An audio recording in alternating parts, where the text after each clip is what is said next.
सभी पेंशनरों को मनोज सुराजी का नमस्कार। 16 तारीख है और 16 तारीख पिछले 3-4 दिनों से मैं काफ़ी बिजी रहा तो वीडियो नहीं आ पाई, उसके लिए मैं आपसे खेद व्यक्त करता हूं। लेकिन ये वीडियो लगातार मैं, क्योंकि मुझे अपनी जीविका भी चलानी पड़ती है तो काफ़ी काम करना पड़ता है, लेकिन फिर भी आपका मुद्दा मैं लगातार पेंशनर का मुद्दा उठाता रहता हूँ, पेंशनर की बात करता रहता हूँ। 16 तारीख आ गई है, 15 तारीख का हमने प्रधानमंत्री जी को चेतावनी दी थी, तो उसकी क्या खबर है उस विषय पे बात करेंगे और अन्य विषयों पे बात करेंगे। लेकिन जो आपने जैसे टाइटल पढ़ा ही होगा कि 15 दिसंबर बीत गया, क्या खबर है, इस तरह का टाइटल आपने जब पढ़ा होगा तो आपने कहा होगा शायद इसमें कोई खबर है, और खबर तो है ही है। तो खबर ऐसा है ना कि वीडियो लंबी खींचने से पहले मैं यही बोल देता हूँ कि भाई 15 तारीख बीत गई है, कोई खबर नहीं है, प्रधानमंत्री जी के कान पे जूं नहीं रह गई है। तो जिनको अब वीडियो में से निकलना है वो निकल सकते हैं, बाकी हम बात करेंगे अपने पेंशनर के साथ। तो मोटी मोटी बात यह है कि हम लगातार पेंशनर की बात कर रहे हैं, पेंशनर का मुद्दा उठा रहे हैं। हमने 11 लाख की चेतावनी दी, हमने 51 लाख का तमाचा मारा, हमने जंतर मंतर पर 30 जून को धरना किया, हमने बहुत सारे प्रयास किए, हमने चुनाव लड़ा, हमने नोटा की कॉल दी और हमने इतने सारे प्रयास किए कि 6 महीने के अंदर ये पेंशन का मुद्दा काफ़ी जोरों शोरों से उठाने की कोशिश की। और उसके साथ साथ पेंशन के आंदोलन की भी बात की, पेंशनर की लीडरशिप की भी बात की, सही दिशा डायरेक्शन की बात की, और ये सब बात करते करते अंत में इस निष्कर्ष पर पहुंचे कि भाई पेंशनरों को अपना दर्द खुद ही मिटाना होगा, अपनी हक की लड़ाई के लिए खुद ही ताकत बननी होगी, खुद ही सरकार में आना होगा, खुद वोट बैंक बनना होगा और अपना मुद्दा अपनी तरह से हल करना होगा। इस बात पे पहुंचे। अंतिम चेतावनी के रूप में प्रधानमंत्री जी को चेतावनी का पत्र दिया, बहुत लोगों ने भेजा, हजारों लाखों लोगों ने, मुझे लगता है हजारों से ने तो भेज ही दिया, लाखों तक पहुंची है नहीं पहुंचा ये आप लोग जाने, लेकिन मैंने हजारों लोगों को किया, मैंने अपनी तरफ से वो फॉर्म भेजा और आप लोगों ने फिर कितने लोगों से भरवाया ये आप जानते हैं। लेकिन मुझे लगता है कि हजारों लाखों लोगों ने प्रधानमंत्री जी को अपनी बात बता दी। मंत्रालय में सुगबुगाहट हुई, तरह तरह की खबरें आई, लेकिन मोटी बात ये थी, ये सारी खबरें प्लांट खबरें थी, जो मैंने पहले ही बता दिया था कि प्लांट खबरें क्यों थी, कि ये खबरें आपको 1-1.5 महीने का टाइम लेने के चक्कर में थी, क्योंकि दिल्ली चुनाव कैसे भी निकल जाए। दिल्ली इस समय नाक की लड़ाई बन चुकी है। दिल्ली इतनी जबरदस्त है कि कांग्रेस पूरी तरह से कमर कसी हुई है, बीजेपी पूरी तरह से कमर कसी हुई है, और आम आदमी पार्टी ने तो लगातार अपने कैंडिडेट भी घोषित कर दिए हैं। तो चलिए, बहुत सारी बातें हैं वीडियो के अंदर, मैं आपसे बात भी करूंगा, हम क्या करेंगे, कैसे करेंगे, क्या हमारा क्या दिल्ली चुनाव में रोल रहेगा और कैसे हम पेंशनर की लड़ाई को आगे बढ़ाएंगे, ये बात हम करेंगे इस वीडियो में। तो मुझे लगता है कि विधिवत इसे शुरू कर लेते हैं।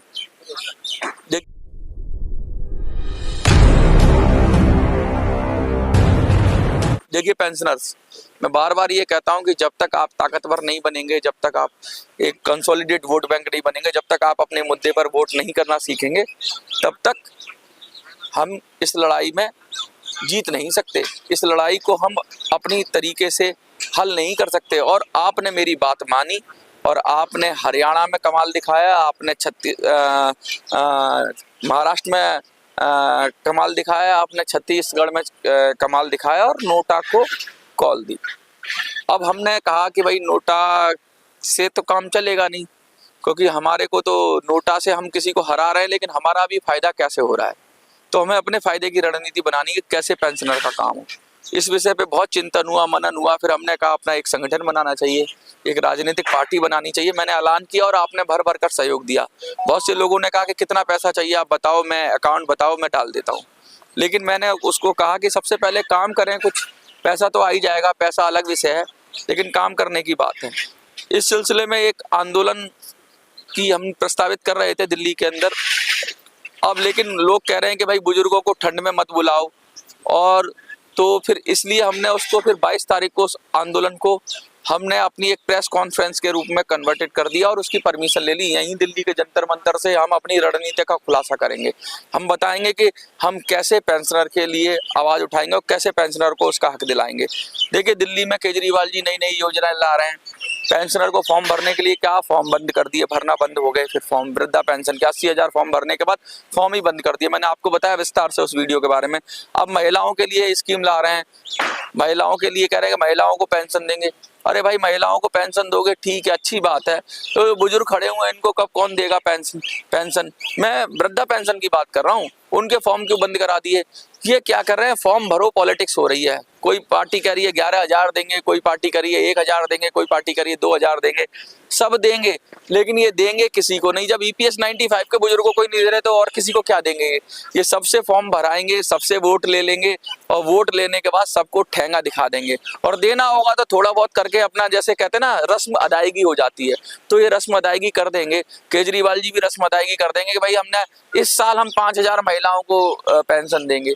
तो लाखों महिलाएं हैं दिल्ली के अंदर, लाखों फॉर्म भरेंगी, 5,000 दे दी, अपने चेले चपाटों को दे दिया, ये कोटा बना देंगे। बुजुर्गों की पेंशन के साथ भी इन्होंने कोटा बनाया था, और फिर कोटे में 80,000 इन्होंने ऐड करने की बात कही।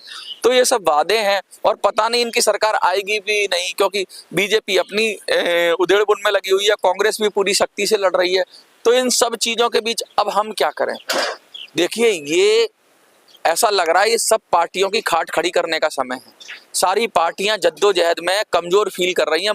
दिल्ली के अंदर सारी पार्टियां मजबूर हैं, लाचार है, और किसी की हवा नहीं है।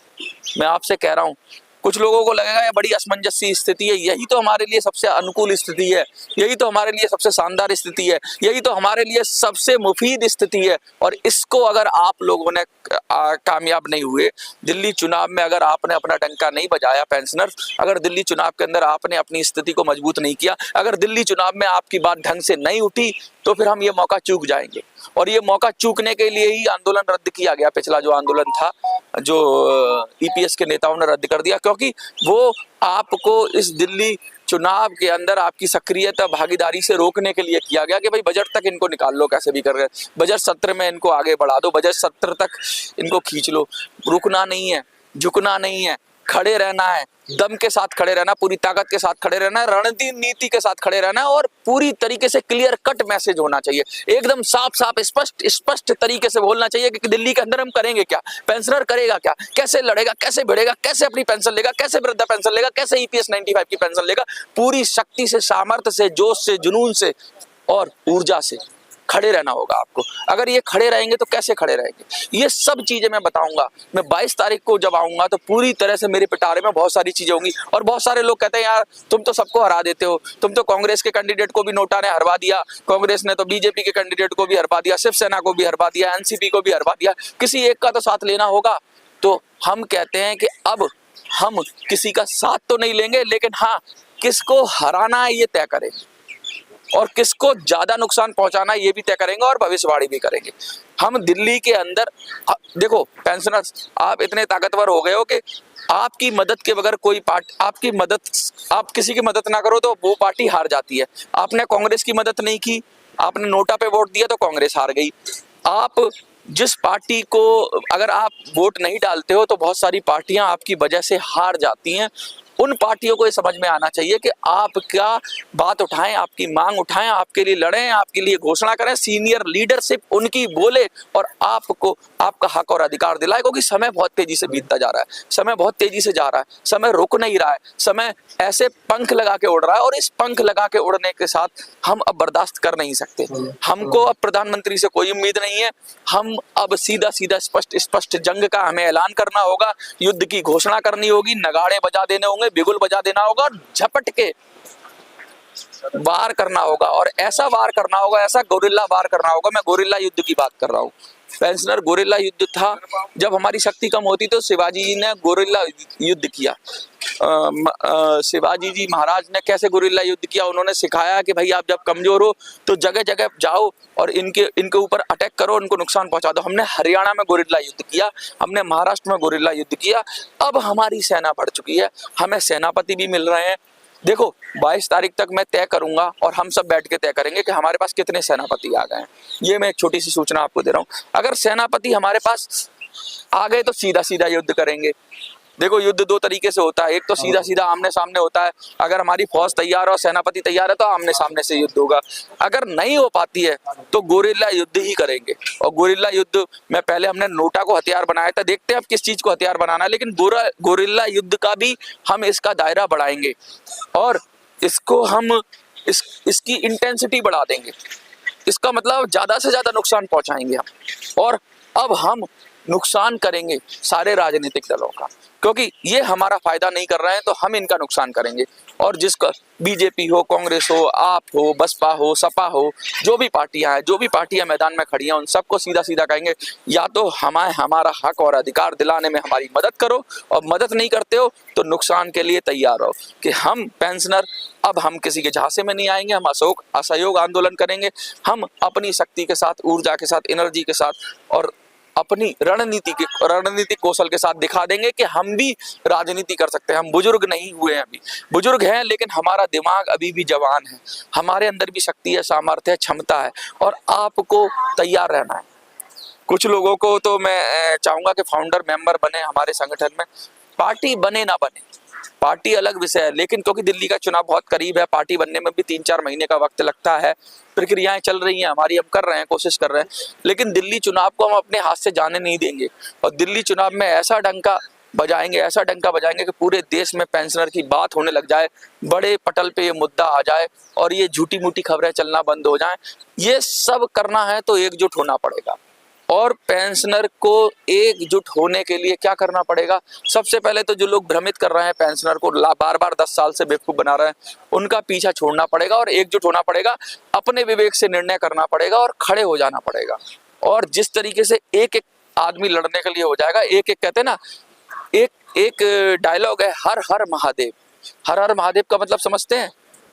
हर हर महादेव का मतलब ये होता है कि हर हर हर माने एक एक, यानी एक एक पेंशनर, एक एक व्यक्ति महादेव है, हर व्यक्ति महादेव है, तो हर पेंशनर ही लीडर है, हर एक पेंशनर लीडर है। तो हर हर महादेव का मतलब जैसे होता है कि हर किसी में ईश्वर है, हर कोई अपनी लड़ाई लड़ सकता है, हर कोई लीडर है, ऐसे ही हर पेंशनर महादेव है, यानी हर पेंशनर लीडर है और अपनी लड़ाई लड़ेगा, अपने तरीके से लड़ेगा। हम आपको समर्थन देंगे, सहयोग देंगे, आपको गाइड करेंगे और आपको कोशिश बताएंगे। रणनीति हम बना सकते हैं लेकिन लड़ना आपका काम है। आपकी समर्थ से, ताकत से दिल्ली चुनाव के अंदर मुझे लगता है दिल्ली चुनाव के अंदर ऐसा ढोल पीट दो, क्योंकि अब तो सीधी लड़ाई है, साफ साफ 15 तारीख निकल चुकी है, प्रधानमंत्री के ललाट पे कोई भी बल नहीं पड़ा है, उनके माथे पे कोई भी शिकन नहीं आई है, उन्हें कोई परवाह नहीं है हम लोगों की। तो हम लोगों की परवाह अब हमें लेनी पड़ेगी और अब हमें सिंहासन की दावेदारी ठोकनी पड़ेगी, हमें हमारे सेनापतियों को मजबूत करना पड़ेगा। और जब तक सेनापति नहीं आते, छापामार युद्ध की रणनीति बनानी पड़ेगी, गुरिल्ला युद्ध की रणनीति बनानी पड़ेगी और सीधे सीधे टारगेट फिक्स करने पड़ेंगे कि कहां पर कौन सी नस दबाएं कि इनके मुंह से आवाज निकले, पेंशनर दे देंगे, पेंशनर को पेंशन दे देंगे। क्योंकि सबकी बात करते हैं ये करोड़ों करोड़ पेंशनर, जो कंट्रीब्यूटर है उनकी बात नहीं करते, जो पेंशन ले रहे हैं EPS 95 के उनकी बात नहीं करते, ये सबकी बात कर रहे हैं देश के अंदर, लेकिन तुम्हारी बात नहीं कर रहे हैं। तो मैं तुम्हारी बात करूंगा और हम सब मिलकर इस युद्ध में विजयी होंगे।